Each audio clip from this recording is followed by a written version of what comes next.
It was there was like an appliance store, so they're selling like fridges and stoves and things like that, and they wanted to find out why 20% of the salespeople were making 80% of the sales. And when they looked into it, time and time again, the only real difference they could find, and by the way, there was no difference in terms of gender. There was a male and a female that were the top salespeople. No difference in race, background, ethnicity, things like that. There was a good mix in general. But what they did find was when the customer asked a question, if that salesperson had to go into the back to look up the answer, they cut their chances in half of making the sale. Wow. And every time they do that, they cut their chances in half again.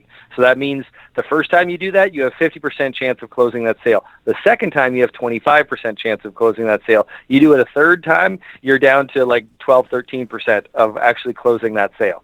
If you have to go back, but the person who was more experienced, maybe they were a little older, they've been doing it longer, they just knew more about the products. If they say, hey, is this Energy Star compliant? And they go, yeah, this one's Energy Star compliant, this one isn't, this one is, this one you can get on layaway, this one you can do this with, this one, and knowing that off the top of their head, it basically, it answers the customer's questions, but by answering it so quickly off the top of your head, it also sets the customer at ease.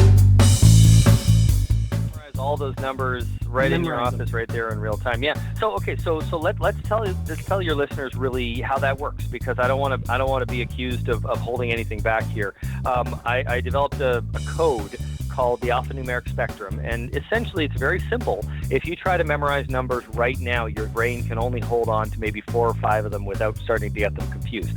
A really exceptional person might be able to get up to 8 or 9. That's a genius level for memory. But